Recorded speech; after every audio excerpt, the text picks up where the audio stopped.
Hello my dear friend, welcome back to your own channel. तो आज की इस वीडियो में हम करने जा रहे हैं हमारे एमकॉम फर्स्ट ईयर IBO 4 का यूनिट नंबर फर्स्ट। इसमें हम पढ़ेंगे एक्सपोर्ट इंपोर्ट ट्रेड और रेगुलेटरी फ्रेमवर्क के बारे में कि जब हम गुड्स को एक्सपोर्ट या इंपोर्ट करते हैं, ट्रेड करते हैं, तो कौन कौन से रेगुलेटरी फ्रेमवर्क होते हैं। तो इसमें सबसे पहले हम जानेंगे कि लीगल फ्रेमवर्क क्या होते हैं, क्या क्या ऑब्जेक्टिव होते हैं, क्यों हम एक्सपोर्ट इंपोर्ट पॉलिसी बनाई जाती है, एग्जिम पॉलिसी क्यों बनाई जाती है, या फिर अगर हम गुड्स को एक्सपोर्ट या इंपोर्ट कर रहे हैं तो क्या क्या रजिस्ट्रेशन फॉर्मेलिटीज़ हमें फॉलो करनी पड़ती है, एक्सपोर्ट लाइसेंस की रिक्वायरमेंट होती है, कुछ जनरल प्रोविजंस होते हैं रिगार्डिंग टू एक्सपोर्ट और इंपोर्ट। तो वो क्या क्या जनरल प्रोविजन है, वो सारी चीज़ आज हम इस वीडियो में कवर करेंगे। तो सबसे पहले हम जानते हैं कि एक्सपोर्ट इंपोर्ट पॉलिसी होती क्या है।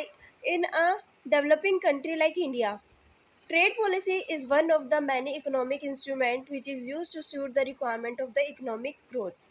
ठीक है, जैसे कि इंडिया की कंट्री अगर हम बात करें तो इंडिया हमारी क्या है, एक डेवलपिंग कंट्री है। तो इसमें बहुत सारी जो है ट्रेड पॉलिसी है, बहुत सारी इकोनॉमिक इंस्ट्रूमेंट है। उसी में ट्रेड पॉलिसी भी एक इम्पोर्टेंट जो है वो काम करती है, ताकि हमारी इकोनॉमी जो है वो क्या कर सके, ग्रो कर सके। ट्रेड पॉलिसी क्या होती है, अगर हम इंडिया के अंदर रह के ट्रेड करते हैं तो वहाँ पे सेल या परचेज आता है, ठीक है, बाइंग और सेलिंग आता है। लेकिन अगर हम अपनी कंट्री के बाहर जाके, पॉलिटिकल बाउंड्री के बाहर जाके अगर ट्रेड करते हैं, इंटरनेशनली ट्रेड करते हैं, तो उसमें एक्सपोर्ट या इंपोर्ट किया जाता है। उस एक्सपोर्ट या इंपोर्ट को चलाने के लिए कुछ पॉलिसी, कुछ रूल्स रेगुलेशंस बनाए गए हैं, जिससे कि हमारी इकोनॉमी क्या कर सके, ग्रोथ कर सके।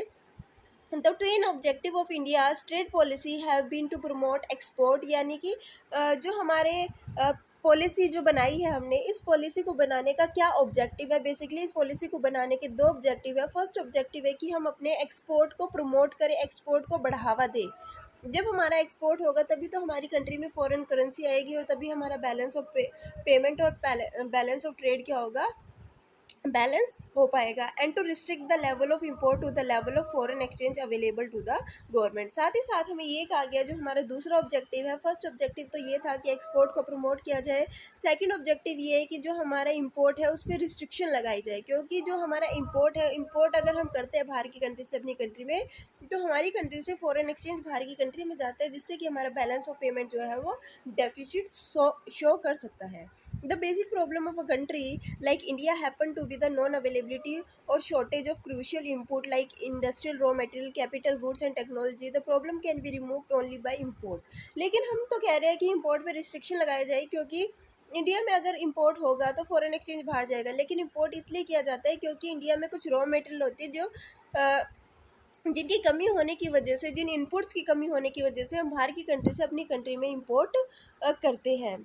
ठीक है, in the short run import can be finance through foreign add या बोरोइंग, यानी कि अगर हम शॉर्ट टर्म के लिए गुड्स को इंपोर्ट कर रहे हैं तो जो फाइनेंस है, जो फॉरेन एक्सचेंज है, वो या तो हम क्या कर सकते हैं, बोरो कर सकते हैं, या फिर फॉरेन से किसी की हेल्प लेके क्या कर सकते हैं, अपने शॉर्ट रन के लिए गुड्स को इंपोर्ट कर सकते हैं। लेकिन जब हमें गुड्स को इंपोर्ट करना है लॉन्ग रन के लिए, तो वो किस तरीके से होगा, यानी कि लॉन्ग टर्म के लिए अगर हमें गुड्स को इंपोर्ट करना है तो ज़्यादा से ज़्यादा फाइनेंस की रिक्वायरमेंट होगी। तो हम वो किस तरीके से मैनेज कर सकते हैं, वो हम अगर अपनी कंट्री से गुड्स को एक्सपोर्ट करेंगे तो हमारे पास फॉरेन एक्सचेंज आएगा, जिसका यूज़ हम कर सकते हैं गुड्स को इंपोर्ट करने के लिए। The basic objective of trade policy therefore revolve around the instrument and techniques of export promotion and import management। यानी कि जो बेसिक ऑब्जेक्टिव है एक्सपोर्ट प्रमोशंस का, वो यही है कि हमें ज़्यादा से ज़्यादा एक्सपोर्ट को प्रमोट करना चाहिए, और जो हमारा इंपोर्ट है उस पर रिस्ट्रिक्शन तो लगा नहीं सकते, क्योंकि इंपोर्ट की भी बहुत ज़्यादा ज़रूरत है। क्योंकि जो बेसिक रॉ मटेरियल हमारे पास नहीं है, जो इनपुट हमारे पास नहीं है, जिनका यूज़ करके हम गुड्स को मैन्युफैक्चर करते हैं, और उन गुड्स को मैन्युफैक्चर करने के बाद हम अपनी कंट्री से बाहर की कंट्री में एक्सपोर्ट करते हैं, तो इसलिए हमें ये कहा गया है कि बेसिकली एक्सपोर्ट को प्रमोट किया जाए और जो हमारा इंपोर्ट है उसको मैनेज किया जाए।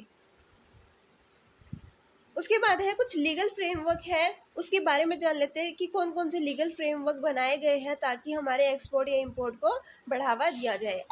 The foreign trade of a country consist of outward and inward movement of goods and services giving rise to inflow and outflow of foreign exchange. जैसे कि हम लोग जानते हैं कि अगर हम गुड्स को एक्सपोर्ट करते हैं, तो एक्सपोर्ट करने का मतलब क्या है, हमारी कंट्री से गुड्स बाहर की कंट्री में जा रहे हैं। गुड्स को अगर हम इंपोर्ट कर रहे हैं, इंपोर्ट करने का मतलब क्या है, जो हमारी कंट्री के अंदर रॉ मटेरियल की कमी है, इनपुट वगैरह की कमी है, या कैपिटल गुड्स की जो रिक्वायरमेंट है उसको फुलफिल करने के लिए हम गुड्स को इंपोर्ट कर रहे हैं। तो तो जब हम गुड्स को एक्सपोर्ट कर रहे हैं तो हमारी कंट्री में फॉरेन एक्सचेंज आएगा, और जब गुड्स को हम इंपोर्ट कर रहे हैं तो फॉरेन कंट्री में फॉरेन करेंसी जाएगी, हमारी कंट्री से क्या होगा, आउटफ्लो होगा फॉरेन एक्सचेंज का। तो ये जो थी दो बेसिक चीज़ है, उनको लेके ही कुछ लीगल फ्रेमवर्क बनाए गए हैं, चार मेजर एक्ट बनाए गए हैं गवर्नमेंट के थ्रू फॉरेन ट्रेड से रिलेटेड। वो क्या है, फॉरेन ट्रेड एक्ट, यानी कि ये एक्ट कब आया था, 1992 में। इसका मेन एम क्या था, डेवलपमेंट करना और रेगुलेशंस को देखना। सेकंड एक्ट जो था हमारा वो था फॉरेन एक्सचेंज मैनेजमेंट एक्ट 1999, और जो थर्ड एक्ट था वो था custom act 1962, and the fourth act is export, यानी कि एक्सपोर्ट एक्ट 1963। इसका मेन एम था कि जो भी गुड्स हमारी कंट्री से बाहर की कंट्री में जा रहे हैं, जो हम गुड्स को एक्सपोर्ट कर रहे हैं, उनकी उन गुड्स की क्वालिटी को चेक करना, उनको इंस्पेक्ट करना। आइए एक एक करके इन सभी एक्ट्स को हम अच्छे से समझते हैं कि ये है क्या। सबसे पहले हम जानेंगे कि फॉरेन ट्रेड या डेवलपमेंट एंड रेगुलेशन एक्ट 1992 क्या कहता है। The primary objective of this act is to provide for the development and regulation of foreign trade by facilitating import into and augmentations export from India and for matter connected therein or incident thereto। यानी कि जो हमारा primary objective है वो यही है कि development हो और रेगुलेशन की जाए फॉरेन ट्रेड की, यानी कि इंपोर्ट जो है और एक्सपोर्ट जो है उनको क्या किया जाए, बढ़ावा दिया जाए। इंडिया के अंदर जो रिस्ट्रिक्शन वगैरह थी, पहले इंपोर्ट के लिए अलग एक्ट था, एक्सपोर्ट के लिए अलग एक्ट था, इंपोर्ट और एक्सपोर्ट एक्ट अलग था, तो उन सारे एक्ट्स को हटा के एक नया एक्ट बनाया गया, फॉरेन ट्रेड एक्ट। जिसमें क्या हुआ, फॉरेन ट्रेड एक्ट 1992 की अगर हम बात करें तो हमारी जो न्यू इकोनॉमिक पॉलिसी आई थी वो आई थी 1991 में। न्यू इकोनॉमिक पॉलिसी आने की वजह से हमने क्या किया था, सारी चीज़ों को लिबरलाइज कर दिया था। ठीक है, जो रिस्ट्रिक्शन लगाई गई थी इंपोर्ट पे उसको भी हटा दिया गया था, और ज़्यादा से ज़्यादा हमने कॉन्सेंट्रेट किया था कि हम अपने एक्सपोर्ट को बढ़ावा दें। ठीक है, the export and import policy of India issue under this act and any amendment to the policy provisions are also made therein. यानी कि जो ये बेसिक एक्ट आया है, इसमें कोई भी इंपोर्ट या एक्सपोर्ट से रिलेटेड कोई भी पॉलिसी होती है तो वो इस एक्ट के अंदर आती है, या फिर कोई भी अमेंडमेंट होती है एक्सपोर्ट या इंपोर्ट पॉलिसी में तो वो भी इसी एक्ट के अंदर की जाती है। अब कोई सेपरेट एक्ट नहीं है इंपोर्ट से रिलेटेड एक्सपोर्ट से रिलेटेड, एक ही एक्ट है फॉरेन ट्रेड एक्ट। कोई पॉलिसी आती है तो इसके अंदर आती है, कोई अमेंडमेंट्स होती है एक्ट्स में तो भी इसके अंदर की जाती है। The permission for export and import is also given under this act by granting the importer exporter code number। कोई भी पर्सन गुड्स को एक्सपोर्ट या इंपोर्ट करना चाहता है तो उससे पहले उसको एक कोड नंबर की रिक्वायरमेंट होती है, इंपोर्टर एक्सपोर्टर कोड नंबर। उस कोड नंबर को लेने के बाद ही एक पर्सन जो है गुड्स को एक्सपोर्ट या इंपोर्ट कर सकता है। दिस IEC यानी कि इंपोर्टर एक्सपोर्टर कोड नंबर और has also provided with the need of the code number for export. यानी कि इस नंबर की वजह से हम क्या कर सकते हैं, गुड्स को एक्सपोर्ट कर सकते हैं। The maximum punishment for the commitment of any offence, contravention of any law, harming country trade relationship और bringing dishonour to the credit of the goods of the country while conducting the export-import trade transaction also operate through the suspension and or cancellation of the importer-exporter code number। यानी कि अगर जिसको भी importer exporter code number मिल गया, अब वो क्या कर सकता है, गुड्स का एक्सपोर्ट या इंपोर्ट कर सकता है, लेकिन उसको क्या करना पड़ेगा, ध्यान में रखना होगा कोई भी ऐसा लॉ को तोड़ने वाला काम ना किया जाए, कोई भी ऐसा गलत काम नहीं किया जाए, गलत गुड्स या सर्विसेज को क्या नहीं किया जाए, ट्रांसफ़र नहीं किया जाए, गुड्स जो भी हमारा लाइसेंस है उसका गलत मिसयूज़ ना किया जाए। अगर किसी ने भी उसका मिसयूज़ किया है तो उसको पनिशमेंट मिलेगी। क्या पनिशमेंट मिलेगी कि जो भी उसका लाइसेंस है उसको या तो सस्पेंड कर दिया जाएगा या फिर कैंसिल कर दिया जाएगा, ये उनकी पनिशमेंट होगी। इससे क्या होगा कि वो एक्सपोर्ट या इंपोर्ट नहीं कर पाएंगे। उसके बाद हमारा जो सेकंड एक्ट है वो है foreign exchange management act 1999। The exchange control in India was introduced on 3 September 1939 as a war time measures in the early period of Second World War under the power conferred by the Defense of Indian Rules। यानी कि हमारा जो exchange control act in India आया था 3 सितंबर 1939 को, सबसे पहले act आया था फॉरेन एक्सचेंज से रिलेटेड। ठीक है, ये कब आया था, यानी कि जो हमारा सेकंड वर्ल्ड वार का टाइम था, सेकंड वर्ल्ड वार जो हुई थी उससे पहले ही हमारा ये एक्ट आया था 1939 में। ये किसने बनाया था, डिफेंस ऑफ इंडियन रूल्स ने पावर किया था। यानी कि the emergency power were subsequently replace by the foreign exchange regulation act 1947, यानी कि जो हमारा exchange control act in India 1939 में आया था, उसके बाद हमारा जो सेकंड एक्ट आया इस एक्ट को रिप्लेस कर दिया और सेकंड एक्ट आया फॉरेन एक्सचेंज रेगुलेशन एक्ट 1947। ठीक है, इसके बाद क्या था, this act witness comprehensive revision in the wake of the change needs of the economy during the post independent period and was replace by the foreign exchange regulation act known as FERA. यानी कि जो हमारा foreign exchange management act, ये regulation act था, ठीक है, इस act को हमने क्या कर दिया, फिर से चेंज कर दिया पॉलिसी आने की वजह से, यानी कि कुछ इकोनॉमी में चेंजेस आने की वजह से पोस्ट इंडिपेंडेंट पीरियड के बाद हमने इस अपनी जो ये एक्ट था, ठीक है, फॉरेन एक्सचेंज रेगुलेशन एक्ट 1947, इसको चेंज कर दिया फॉरेन एक्सचेंज रेगुलेशन एक्ट 1973 में, जिसको हम क्या कहने लगे, फैरा। यानी कि इस एक्ट के अंदर कुछ चेंजेस लाए गए according to the changing need of the economy. जैसे जैसे इकोनॉमी की नीड्स चेंज हो रही थी, उसी तरीके से हमें अपनी पॉलिसी में भी चेंज लाना पड़ा, क्योंकि जो हमारी पुरानी पॉलिसी है उसको रख के हम क्या नहीं कर सकते, आगे नहीं बढ़ सकते।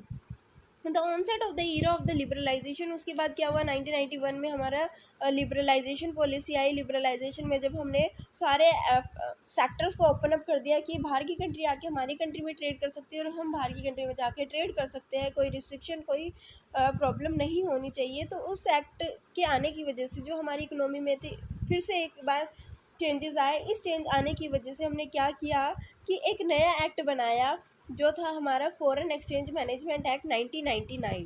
ठीक है, जो हमारा पुराना एक्ट था फॉरेन एक्सचेंज रेगुलेशन एक्ट 1973, इसको हमने चेंज कर दिया फॉरेन एक्सचेंज मैनेजमेंट एक्ट 1999 से। उसके बाद क्या है, ये बन गया फैमा। फैरा से क्या बना, FEMA. FEMA has been brought to consolidate and amend the law related to foreign exchange. यानी कि जो हमारा फैमा था उसको क्या किया, चेंजेस लेके आए, किससे रिलेटेड, यानी कि जो फॉरेन एक्सचेंज से रिलेटेड चेंजेस थे वो इसमें किए गए। The basic objective of this act is to facilitate external trade and payment and to promote the orderly development and maintenance of the exchange foreign exchange market in India. यानी कि जो basic objective था इस act को लाने का, फैमा जो act था, इस एक्ट को लाने का यही बेसिक ऑब्जेक्टिव था कि जो हमारा एक्सटर्नल ट्रेड है उसको फैसिलिटी प्रोवाइड की जाए। ठीक है, जो पेमेंट की जाती है, जो पेमेंट रिसीव की जाती है, उसमें क्या हो, अच्छे से वो हैंडल की जाए। ये हमारा एक्ट था। This act deal with the various regulation of foreign exchange. यानी कि ये जो एक्ट है वो बहुत सारे रेगुलेशंस के साथ डील करता है फॉरेन एक्सचेंज से रिलेटेड। फॉरेन एक्सचेंज का मतलब क्या होता है, जब एक कंट्री दूसरी कंट्री के साथ ट्रेड कर रही है, यानी कि सपोज करो इंडिया की कंट्री यूएसए की कंट्री के साथ ट्रेड कर रही है, तो इंडिया की कंट्री की करेंसी अलग है और यूएसए की कंट्री की करेंसी अलग है। तो क्या होता है कि जो इंडिया है वो दूसरे कंट्री की करेंसी को तो यूज़ कर नहीं सकती अपनी कंट्री में, तो उसको क्या करना पड़ेगा, उस कंट्री की करेंसी को चेंज करना पड़ेगा अपनी कंट्री करेंसी में। तो एक एक्सचेंज रेट भी तो होना चाहिए ना, उसके अकॉर्डिंग गुड्स को या फिर करेंसी को चेंज किया जाता है।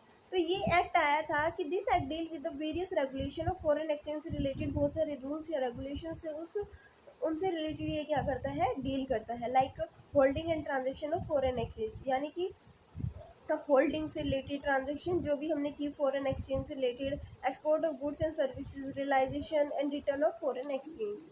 सो क्या है, बहुत सारी चीज़ों के साथ ये एक्ट जो है वो क्या करता है, डील करता है, ताकि हमारा जो ट्रेड है वो अच्छे तरीके से रेगुलेट किया जा सके, वह कर सके। हमने दो जो एक्ट थे वो तो पढ़ लिए। अब जो हमारा थर्ड एक्ट है वो है द कस्टम एक्ट 1962।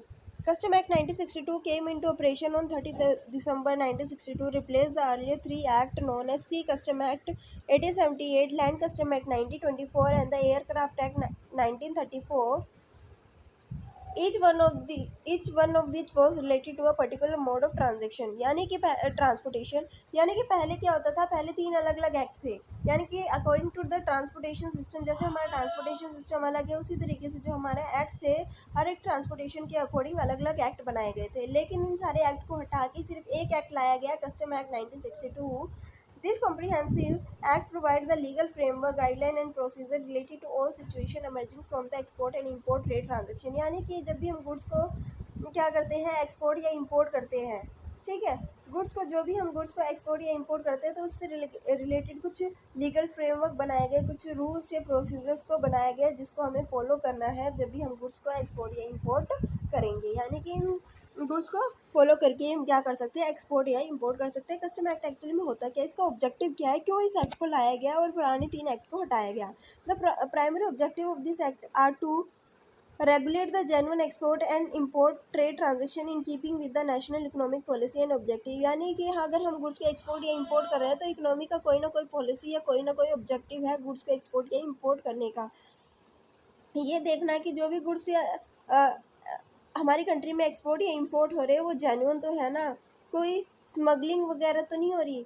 ठीक है, स्मगलिंग को चेक करना, रिवेन्यू को कलेक्ट करना, undertake function on behalf of the other agency. यानी कि जो हमारा कस्टम एक्ट है वो क्या करता है, दूसरी एजेंसीज के बिहाफ पे भी क्या करता है, वर्क करता है। गैदर ट्रेड स्टैटिक्स, यानी कि अगर हम अपनी कंट्री से दूसरी कंट्री में सामान को भेज रहे हैं तो उसके लिए हमें कस्टम अथॉरिटी के होके जाना पड़ेगा। पहले वो सामान जो है वो कस्टम अथॉरिटी में क्लियरिंग होगा, उसके बाद ही वो एक्सपोर्ट होगा। यानी कि जब सारा का सारा एक्सपोर्ट या इंपोर्ट कस्टम अथॉरिटी से होके गुजरता है तो वहाँ पे रिकॉर्ड है कि एक साल के अंदर, एक पीरियड के अंदर कितना गुड्स एक्सपोर्ट या इंपोर्ट हुआ है। तो वहाँ पे पूरा आपको ट्रेड स्टैटिस्टिक जो है वो मिल जाएगा।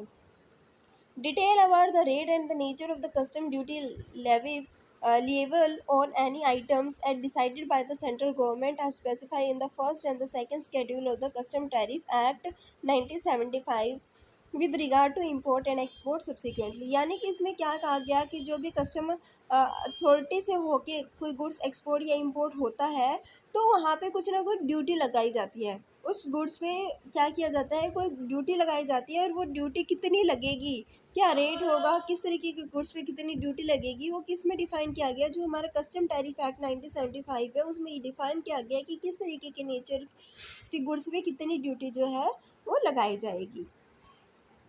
ठीक है, उसके बाद हमारा जो फोर्थ एक्ट है वो है एक्सपोर्ट एक्ट 1963। ये क्या कहता है, ये एक्ट होता है कि जो भी गुड्स को हम अपनी कंट्री से एक्सपोर्ट करेंगे उन गुड्स की क्वालिटी को चेक करना कि वो किस क्वालिटी के गुड्स हम अपनी कंट्री से एक्सपोर्ट करें। The export quality control and inspection act was enacted in the year 1963 with the view to strengthen the export trade through quality control and pre shipment inspection. यानी कि ये जो act बनाया गया था ये कब बनाया था, 1963 में बनाया था, ताकि जो हमारा एक्सपोर्ट ट्रेड है, ठीक है, जो भी हम गुड्स को एक्सपोर्ट करते हैं उसको स्ट्रेंथन किया जाए, जो भी गुड्स को एक्सपोर्ट किया जा रहा है उसकी क्वालिटी को चेक किया जाए प्री शिपमेंट से पहले। यानी कि गुड्स को हम अपनी कंट्री से भेजने से पहले उनकी क्वालिटी को अच्छे से चेक किया जाए, इंस्पेक्ट किया जाए कि किस तरीके की, किस क्वालिटी की गुड्स को हम अपनी कंट्री से भेज रहे हैं। The act prohibits the export of substandard good as well as the goods which do not fulfil the requirement as laid down under the act. यानी कि उन गुड्स को क्या किया गया, प्रोहिबिट किया गया, उन एक्ट्स पे, उन गुड्स पे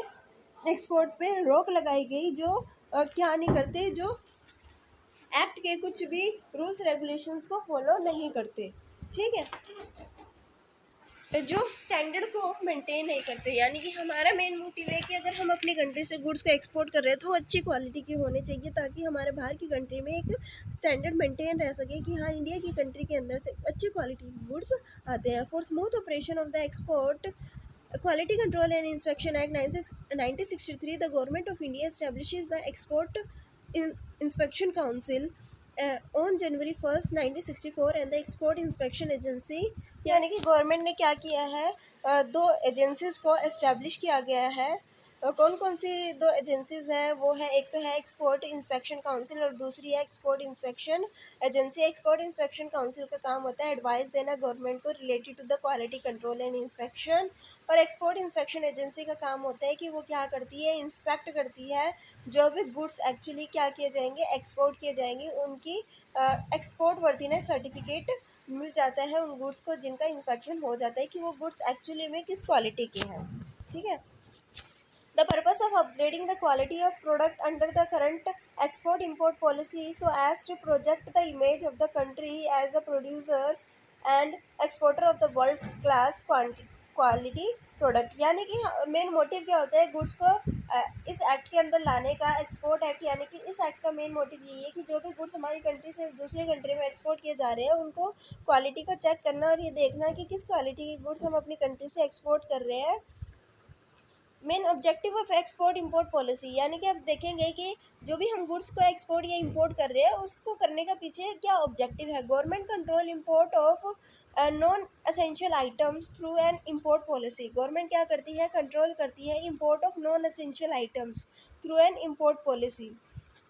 कि गुड्स को अगर हम अपनी कंट्री में इंपोर्ट कर रहे हैं तो अच्छी क्वालिटी के गुड्स को इंपोर्ट किया जाए। ऐसा नहीं है कि जो असेंशियल आइटम नहीं है, यानी अच्छी क्वालिटी नहीं, जो भी गुड्स हमारी कंट्री के लिए इम्पोर्टेंट है इंपोर्ट करना, सिर्फ उन्हीं गुड्स को क्या किया जाए, इंपोर्ट किया जाए। At the same time all out efforts are made to promote export. जो असेंशियल आइटम्स है उन्हीं चीज़ों को इंपोर्ट किया जाए और साथ ही साथ गवर्नमेंट बढ़ावा देती है कि एक्सपोर्ट को प्रमोट किया जाए। The main objective of the government policy is to promote export to the maximum extent. यानी कि मेन ऑब्जेक्टिव होता है गवर्नमेंट का कि जो भी गुड्स है उसको क्या किया जाए, जो भी हमारा एक्सपोर्ट है उसको प्रमोट किया जाए। Export control is therefore exercised in respect of a limited number of items whose supply position demand that their export should be regulated in the larger interest of the country। यानी कि क्या हमें हर एक तरीके के goods को export करना है, ये एक्सपोर्ट को भी हमें क्या करना है, रेगुलेट करना है। यानी कि उन्हीं गुड्स को एक्सपोर्ट करना है जो कि हमारे पास लार्जर इन क्वांटिटी है, यानी कि उन गुड्स को एक्सपोर्ट नहीं करना जिनकी सप्लाई हमारी कंट्री में कम है। ठीक है। Promoting export and increase foreign exchange earning, यानी कि हम ज़्यादा से ज़्यादा एक्सपोर्ट करेंगे तो हमारी कंट्री में क्या आएगा, फॉरेन एक्सचेंज आएगा। Regulating export wherever it is necessary for the purpose of either avoiding competition among the Indian exporter और ensuring domestic availability of essential item of mass consumption at a reasonable price. यानी कि अगर हम larger quantity में goods को क्या करेंगे, manufacture करेंगे, बनाएंगे, जब हमारे पास गुड लार्ज क्वांटिटी में बनेंगे तभी तो पर यूनिट की कॉस्ट कम आएगी। जब पर यूनिट की कॉस्ट कम आएगी तो हम अपने गुड्स को ईजिली अपने कस्टमर्स को अवेलेबल करा पाएंगे और साथ ही साथ हम क्या कर पाएंगे, एक्सपोर्ट कर पाएंगे। Liberalise import and boost export, यानी कि जो हमारी इंपोर्ट था उसको हमने क्या कर दिया, पहले इंपोर्ट पे रिस्ट्रिक्शन थी उसको लिबरलाइज कर दिया और हमने ध्यान किस पे दिया, एक्सपोर्ट को प्रमोट करने पे। Simplified the procedure by reducing the number of document require for export bye behalf. पहले बहुत सारे लोग क्या करना चाहते हैं, एक्सपोर्ट करना चाहते थे गुड्स को अपनी कंट्री से दूसरी कंट्री में, लेकिन वो नहीं कर पाते थे क्योंकि बहुत सारे डॉक्यूमेंट प्रोसीजर थे। डॉक्यूमेंट प्रोसीजर बहुत ज़्यादा होने की वजह से वो अपनी कंट्री से दूसरी कंट्री में गुड्स को एक्सपोर्ट नहीं कर पा रहे थे, जिसकी वजह से हमने क्या किया, जो डॉक्यूमेंट रिक्वायरमेंट थी वो कम कर दी ताकि एक्सपोर्ट को बढ़ावा मिले। To provide consumer with good quality product at reasonable price, यानी कि जो हमारे कंज्यूमर है उनको अच्छी से अच्छी क्वालिटी के गुड्स को प्रोवाइड किया जाए और कम से कम प्राइस में। उसके बाद हम देख लेते हैं, यही हमारे बेसिक 4 पॉइंट थे, 4 एक्ट थे। फर्स्ट एक्ट था हमारा foreign trade act, second act था हमारा फॉरेन एक्सचेंज एक्ट, थर्ड था कस्टम एक्ट और फोर्थ था एक्सपोर्ट एक्ट, यानी कि basically related to the quality and inspection of goods. ये होने के बाद हम नेक्स्ट टॉपिक पे आए हैं, registration formality and export licensing, यानी कि गुड्स को हम किस तरीके से रजिस्टर करा सकते हैं, क्या क्या फॉर्मेलिटीज़ है जो फॉलोअप करनी पड़ेगी और एक्सपोर्ट लाइसेंस किस तरीके से मिलता है। तो सबसे पहले हम देख लेते हैं कि जब भी हम गुड्स को एक्सपोर्ट या इंपोर्ट करने की सोचते हैं तो सबसे पहले हमें कोड नंबर की रिक्वायरमेंट होती है। Importer exporter code number, no export और import shall be made by any person without an importer exporter code number unless specifically exempted, यानी कि कोई भी एक्सपोर्टर या इंपोर्टर क्या नहीं कर सकता, अपनी कंट्री से गुड्स को एक्सपोर्ट या इंपोर्ट नहीं कर सकता जब तक उसके पास आईसी नंबर नहीं हो। ठीक है, सिर्फ वही कर सकते, यानी कि अगर कोई एग्जम्पशन है, किसी भी पर्सन को एग्जम्पशन मिली है कि हाँ आप कर सकते हो बिना, तो वो ही कर सकते हैं और बाकी कोई भी एक्सपोर्ट या इंपोर्ट नहीं कर सकता। An application for grant of IC number shall be made by the register head office of the applicant to the regional import export licensing authority along with the following document, यानी कि सबसे पहले export import number कैसे मिलता है, इसके लिए registration करवाना पड़ेगा, यानी कि एक एप्लीकेशन फॉर्म जो है वो फिलअप करना पड़ेगा और जो भी रजिस्टर्ड हेड ऑफिस है आपके रीजन में, ठीक है, उस रजिस्टर्ड हेड ऑफिस के पास वो एप्लीकेशन फॉर्म प्लस कुछ डॉक्यूमेंट्स ज़रूरी होंगे, उनको लेके जाना पड़ेगा ताकि आपको लाइसेंस मिल सके। तो क्या क्या डॉक्यूमेंट्स रिक्वायरमेंट है, प्रोफाइल ऑफ एक्सपोर्टर या इंपोर्टर, यानी कि जो भी एक्सपोर्टर है जो भी इंपोर्ट करेगा अपनी कंट्री में गुड्स को, जो भी एक्सपोर्टर या इंपोर्टर है उनकी प्रोफाइल होनी चाहिए। सेकंड है bank receipt in duplicate, bank की रिसिप्ट होनी चाहिए। ठीक है, certificate from the banker of the applicant, यानी कि जो बैंकर है, यानी कि एप्लीकेंट जो भी लाइसेंस बनवा रहे हैं, उसके बैंक से उसको क्या मिलना चाहिए, सर्टिफिकेट मिलना चाहिए, certificate from the banker of the applicant, 2 copies of the passport size photograph of the applicant duly tested by the banker, यानी कि 2 फोटोकॉपी चाहिए, 2 पासपोर्ट साइज फोटोग्राफ चाहिए। ठीक है, क्या क्या चाहिए, प्रोफाइल ऑफ एक्सपोर्टर या इम्पोर्टर की प्रोफाइल चाहिए, बैंक रिसिप्ट चाहिए इन डुप्लीकेट यानी कि डीडी। ठीक है, उसके बाद सर्टिफिकेट चाहिए जो एप्लीकेंट है उसके बैंक से, 2 फोटोकॉपी, 2 पासपोर्ट साइज फोटोग्राफ चाहिए, फोटोज चाहिए किसकी, एप्लीकेंट की। If there is any non-resident interest in the applicant firm and the NIR, non-India resident of India investment in is with full repatriation benefit, provide full particulars and enclose photocopy of RBI approval for such investment। यानी कि suppose करो एक exporter जो goods को export करना चाहता है, उसके लिए उसको लाइसेंस चाहिए, एक उसकी मैन्युफैक्चरिंग फर्म है, वो गुड्स को मैन्युफैक्चर करता है, अगर उसकी फर्म में कोई भी NRI का इन्वेस्टमेंट है, ठीक है, अगर उसने इन्वेस्टमेंट की है तो क्या होना चाहिए उसके रिगार्डिंग, जो भी अगर कोई भी पर्सन हमारी कंट्री में आके किसी कंपनी में इन्वेस्ट करता है तो क्या होता है कि NRI investment is with full reputation benefit, provide full particular and enclose photo copy of RBI approval. सबसे पहले कोई भी अगर हमारी कंट्री में आके किसी कंपनी में इन्वेस्ट करेगा तो उसके लिए RBI का अप्रूवल चाहिए उस इन्वेस्टमेंट के लिए, तो जो अप्रूवल की फ़ोटोकॉपी होगी वो भी उसके साथ अटैच करनी पड़ेगी कि हाँ ये नॉन रेजिडेंट ऑफ इंडिया हमारी मेरी कंपनी में आके क्या करा है, इसने इन्वेस्टमेंट किया है, उसके अप्रूवल की कॉपी जो है वो भी होनी चाहिए। Declaration on application letter head about applicant's non association with a conscious listed form, यानी कि जो भी हमारा एप्लीकेंट है जो उस फॉर्म को फिलअप कर रहा है उसको ये डिक्लेरेशन देनी पड़ेगी कि मैं ऐसी किसी भी फर्म से मेरा कोई नाता नहीं है जो इलीगल वर्क कर रही है। तो बेसिकली हमें कितनी कॉपी देनी है, बेसिकली हमें 5 डॉक्यूमेंट्स देने, एक तो एक्सपोर्टर इंपोर्टर की प्रोफाइल प्रोवाइड करनी है, दूसरा बैंक की रिसिप्ट देनी है, डीडी देना है, या फिर तीसरा हमारा क्या है, बैंकर सर्टिफिकेट प्रोवाइड किया जाएगा। फोर्थ है 2 पासपोर्ट साइज फोटोग्राफ होनी चाहिए एप्लीकेंट की, अगर कोई NRI इंटरेस्ट है उस फर्म में, एक्सपोर्टर के फर्म में, तो RBI से अप्रूवल मिला होगा, उसकी फ़ोटोकॉपी भी प्रोवाइड की जाएगी। साथ ही साथ एप्लीकेंट को ये बताना होगा कि उसका कोई भी ऐसी फर्म से कोई रिलेशनशिप नहीं है जो इलीगल वर्क करती है। The licensing authority shall issue an IEC number in the prescribed form. There is no expiry date on IEC number. Hence, this number once allotted shall be valid till it is revoked। यानी कि एक बार हमने IEC number को allot कर दिया अगर, तो वो क्या नहीं होता, कैंसिल नहीं होता जब तक उसको कैंसिल ना किया जाए। IEC number is to be filled in the bill of entry, यानी कि IEC नंबर को हमें क्या करना होता है, बिल ऑफ एंट्री में फिल करना होता है। शिपिंग बिल के अंदर हमें IEC नंबर की ज़रूरत होती है, और कोई भी डॉक्यूमेंट जिसमें IEC नंबर की रिक्वायरमेंट होती है वो रूल्स में लिखा जाता है। ठीक है, ये था हमारा रजिस्ट्रेशन किस तरीके से होता है और एक्सपोर्ट लाइसेंस किस तरीके से मिलता है। उसके बाद हमारा नेक्स्ट टॉपिक है registration cum membership certificate, RCMC। Any person applying for a license to import or export or for any other benefit or concession under this policy shall be required to furnish registration cum membership certificate, यानी कि कोई भी person क्या करना चाहता है, export या import licence है किसी के पास, कोई भी कंसेशन बेनिफिट वगैरह चाहता है तो उसको RCMC सर्टिफिकेट लेना होगा किसी भी तरीके की कंसेशन या बेनिफिट को लेने के लिए।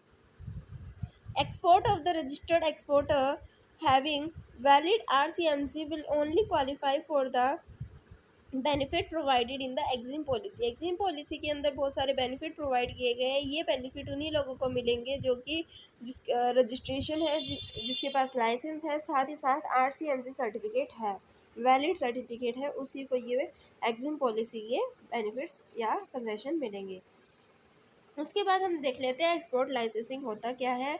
As you know that all goods may be exported without any restriction except to the extent such exports are regulated by the negative list of the export, यानी कि कोई भी गुड्स को आप एक्सपोर्ट या इंपोर्ट कर सकते हो जिन पर रिस्ट्रिक्शन नहीं है। लेकिन कुछ ऐसे गुड्स है जो नेगेटिव लिस्ट के अंदर आते हैं, उनको किस तरीके से एक्सपोर्ट या इंपोर्ट किया जाता है। The negative list consist of a good the import और export of which is prohibited restricted through licensing. यानी कि नेगेटिव लिस्ट के अंदर ऐसे गुड्स आते हैं जो कि रिस्ट्रिक्टेड है, जिनका एक्सपोर्ट या इंपोर्ट नहीं कर सकते। क्या उनको एक्सपोर्ट इंपोर्ट बिल्कुल भी नहीं कर सकते? नहीं कर सकते हैं। उनका एक्सपोर्ट या इंपोर्ट करने के लिए कुछ स्पेशल लाइसेंस की रिक्वायरमेंट होती है। तो इन जो नेगेटिव लिस्ट के अंदर गुड्स आते हैं उनको 3 पार्ट में डिवाइड किया गया है। Prohibited items. First prohibited item कहती है कि this items can't be exported और इम्पोर्टेड। ये ऐसे गुड्स हैं जो कि ना ही एक्सपोर्ट किए जाएंगे ना ही इम्पोर्ट किए जाएंगे। उसके बाद सेकंड हमारे जो गुड्स आते हैं वो रिस्ट्रिक्टेड आइटम्स, यानी कि एनी गुड्स है एक्सपोर्ट और import of which is restricted through licensing may be exported or imported only in accordance with the license issued in this behalf। यानी कि ऐसे गुड्स है जिनका एक्सपोर्ट या इंपोर्ट नहीं किया जा सकता। अगर एक्सपोर्ट या इंपोर्ट करना चाहो तो उनके लिए एक स्पेशल लाइसेंस की ज़रूरत होती है, जो लाइसेंस सिर्फ इन्हीं गुड्स के लिए बनता है। उसके बाद है कैनलाइज आइटम। कैनलाइज आइटम क्या होती है? कैनलाइज आइटम ऐसी आइटम्स होती है आइटम विच में only be imported using specific procedure और मेथड ऑफ ट्रांसपोर्ट। यानी कि ये ऐसे आइटम होते हैं जिनको ट्रांसपोर्ट किया जाता है, जिनका एक्सपोर्ट किया जाता है एक स्पेशल प्रोसीजर के द्वारा, ठीक है, जो कि सेंट्रलाइज गवर्नमेंट के थ्रू ही किए जाते हैं।